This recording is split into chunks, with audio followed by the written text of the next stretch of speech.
I made sure an arrogant system administrator could never work in a government job again, anywhere in the country. And it all started with a disconnected cable and a sneering insult. That's what you get when you let electricians manage a network. He had no idea who he was messing with. My job title is Master Electrician, but I've always loved working with networks. There's a simple joy in the blinking lights, the testing tools, and yes, even the lasers. I know I don't look the part. I'm an older guy, a bit scruffy, with work boots permanently stained with glue and resin. So, when I show up in high-vis gear and start working in IT cabinets, I get some funny looks. It's a perception I've learned to use to my advantage. This story is about a guy we'll call Tom. He was a junior government system administrator who, to put it mildly, was a complete wanker. He was the kind of guy who thinks he's the smartest person in any room but is only about 67% competent and more than a little lazy. He'd annoyed his entire government IT team in just 4 months. So when an IT manager position opened up at a large high school, his own director cleverly manipulated him into applying,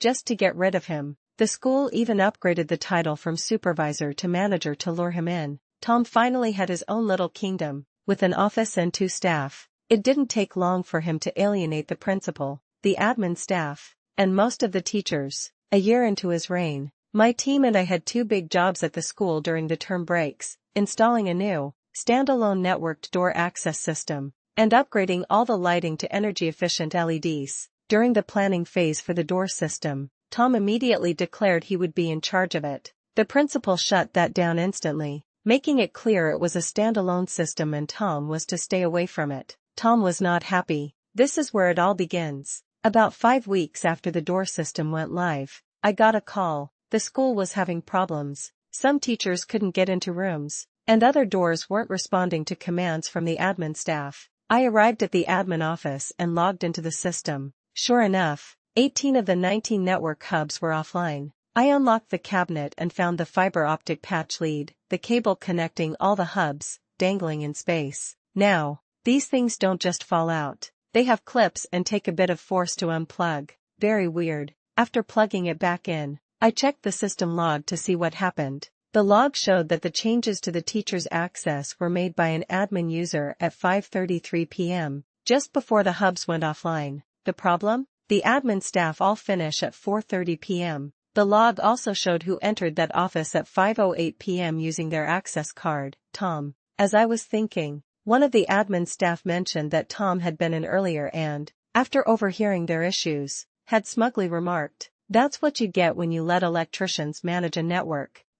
So he was being petty because he was banned from the system. This was his foolish first move, but he had no idea it would be the one to set his own downfall in motion. I suspected he'd schmoozed his way into getting an admin user's login details. I could have made a fuss then, but he could easily deny it, claiming IT doublespeak or blaming the unplugged cable on my own incompetence. I decided to let it go, for now. 3 days later, I got the same call, same issue. I went to the affected hub and plugged the patch lead back in, but this time, when I checked the system log, it was completely empty. The daily backup file was deleted, too. Only my high-level admin login could do that. How did he get my password? The PC for the system had been provided by Tom. It was supposed to have been wiped clean, but I suspected he'd installed a keylogger. I checked my secondary, offsite backup, and sure enough, it showed my admin login had been used to make the changes and wipe the logs. This revealed Tom's greatest fatal flaw, his blinding arrogance. He was so convinced of his superiority that he couldn't imagine a simple electrician would have the technical skill to not only catch him but to preserve the evidence he thought he was destroying.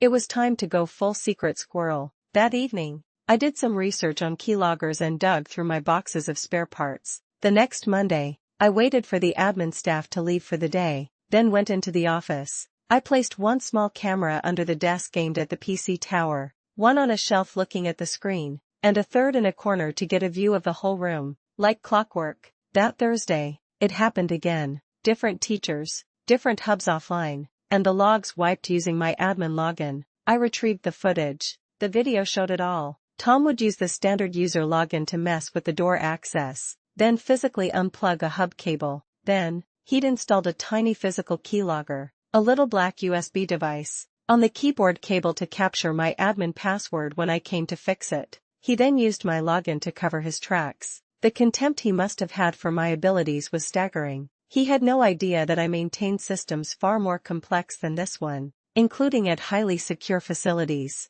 Okay, you wanna play? Game on, fucker. For the next 4 weeks, we did this little dance 4 more times. All the while, I heard whispers of Tom telling people that if a professional like him were in charge, these problems wouldn't happen. I let him think he was winning. I just kept collecting my video evidence and my secondary backups. I knew from my work with the government that purposefully using a keylogger on a government asset was a fireable offense, a huge no-no, but I wanted to mess with him first, to gather more ammunition before I absolutely wrecked him. The next 2-week term break arrived, and my team started the lighting upgrade project. This was my chance. While my team worked, I went to 6 different buildings on campus and added a special component called a relay to the security system. A relay is basically a remote-controlled switch. Now, here's a little secret about the network cables that connect computers to the wall socket. They have 8 little wires inside, but they don't all do the same thing. Some carry data up, some carry data down, and some provide power. If you could, say, wire a specific pair of those wires through a relay, you could remotely turn them on and off. You could create bizarre, intermittent network faults that would drive an IT guy crazy. An IT person would test the cable and find it's perfectly fine, because you'd just turn the relay off when they tested it. The fault would look like a system issue, the exact kind of issue a competent system administrator should be able to fix. Under the cover of the lighting job, I could shut down power to network cabinets, pull the data cables from the patch panels without anyone noticing, and install my modifications. The targets? I chose the staff who disliked Tom the most, the principal, the admin manager, the head of English, and the head of science. On the 3rd day of the break, I started switching the principal's relay on and off remotely, just as planned. Tom couldn't figure it out. Once the principal was thoroughly frustrated, I moved on to the admin manager, then the head of English, then science. With Tom running around campus, his office was empty. This gave me the perfect excuse to be in there for the lighting job so I could have a good look around and find that USB keylogger. I found it hidden in a drawer on his messy desk, took a picture, and then made a phone call. I called my friend, the regional director of government IT, Tom's old boss. I told him everything. He came straight down to the school. This was the moment. In the principal's office, on my laptop, I played the videos of Tom sabotaging the door system. The director examined the keylogger, and what they found was so much worse than I imagined. It didn't just have my system info. It had captured data from the school accounting department, the director's own department, and more. Tom had so much incriminating evidence from so many government departments on that one little device. He was utterly and completely finished. When Tom was summoned to the office, I couldn't help but smile at him. He tried to deny the keylogger was his, but the director shot that down immediately. The data on it was from too many places only he had access to.